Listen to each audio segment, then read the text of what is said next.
With all the talk of lower interest rates over the past couple of days, it got me thinking how this could be a great opportunity for you as a homeowner to take advantage of tapping into your home's equity. Because remember, equity is just a number. It's a fugazi, unless you put it to good use. The most common ways of doing this are with a HELOC or home equity line of credit or refinancing your mortgage. Now, what are the differences between these two? There are quite a few, but I'm going to focus on just a couple of them. For example, a HELOC is designed like a credit card where you can have ongoing access to funds. You can borrow as little as you want, as much as you want, up to your credit limit during the draw period. Where a refinance, you're replacing your current mortgage. Which brings me to my next point. You know that interest rate you got 3 or 4 years ago that you don't want to let go of?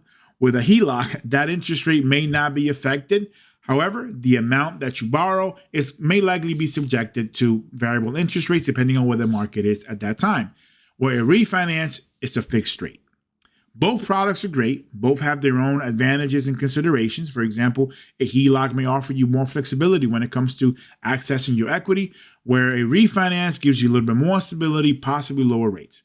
However, the important thing is that if you have any questions, if you want personalized advice, reach out to your favorite and preferred loan officer, this guy, and I will gladly help you make the best decision possible. Thank you for watching the video. Please share, like, and comment. And until next time, remember, stay active, stay positive, and be well. Peace, y'all.